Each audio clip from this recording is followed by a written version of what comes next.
A long time ago, in the village of Umbuche, where slaves were bound to serve only the gods and were forbidden to fall in love or get married, lived a slave girl named Nkechi. Nkechi was a remarkably beautiful lady whose life had been spent serving as a slave in the king's palace. One day, the crown prince, who had been away for a military training up north, returned to the kingdom, and a grand welcoming ceremony was held in his honor. It was during this celebration that he laid his eyes on the enchanting Nkechi and was instantly captivated by her beauty.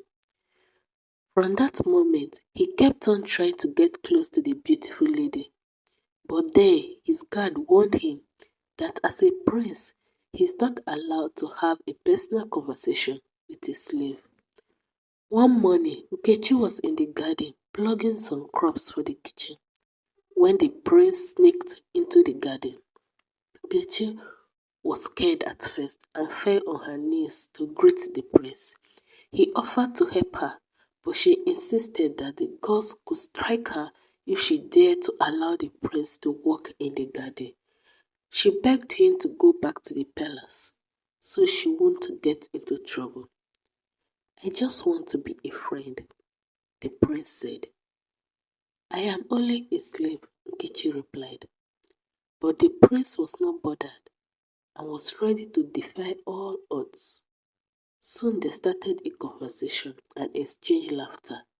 That was how Nkechi and the prince became friends and continued to meet secretly in the garden. One evening, the king summoned the prince to the palace. On getting there, he met his mother, the queen, already seated. The king said, "My prince, you know I and your mother are not getting any younger. Now that you are done with your training, it is time for you to choose a wife, someone that will be by your side when you become the king. According to tradition, a dancing competition will be arranged in the next 3 days, and you will choose a wife for yourself." But the prince begged his father to give him time to find a woman that he truly loves, instead of forcing a woman down his throat in the next 3 days.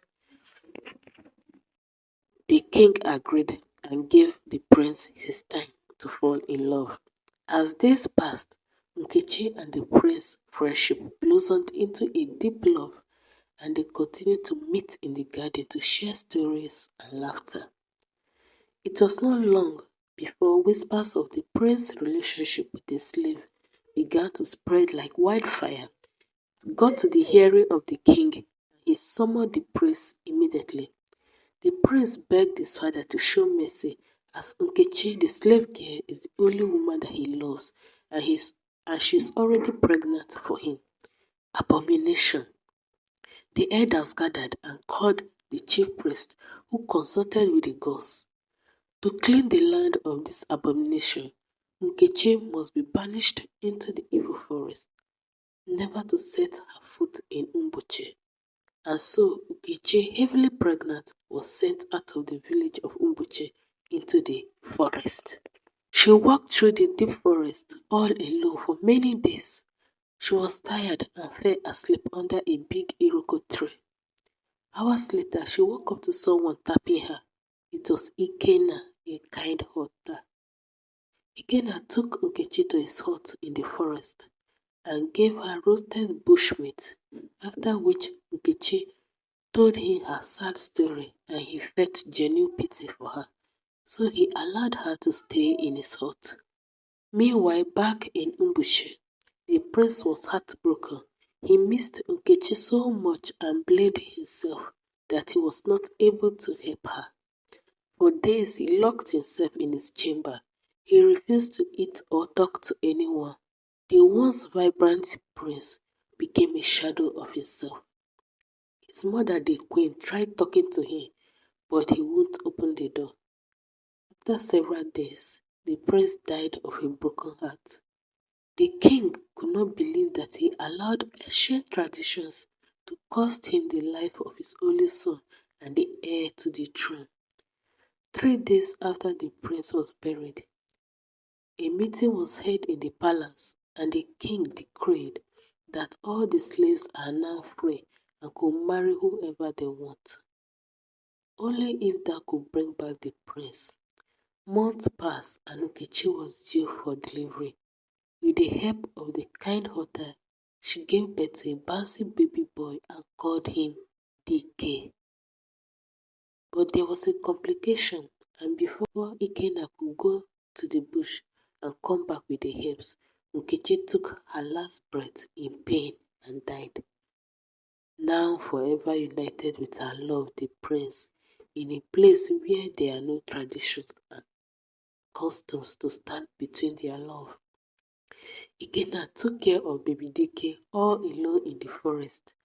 Many years passed, and Dike grown into a strong and handsome boy, and Ikenna grew older and weaker. Back in Ubuche, the king fell gravely ill, and no treatment could cure him.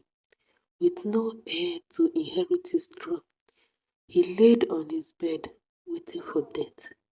One morning, the chief priest ran to the palace after he had a dream where he saw Nkechi, the slave girl that was banished, carrying a baby dressed in rags. The king commanded that the warriors go in search of Nkechi and bring back his grandson. After searching for days all through the forest, the warriors discovered Ikenna's hut. He told them that Nkechi died after giving birth. Warriors took Ikenna and Dike into the village, and they were welcomed in a grand ceremony. Days later, the king died, and Dike was crowned as the youngest king in the history of Umbuchi village. He made Ikenna his head chief, and together they ruled the people of Umbuchi.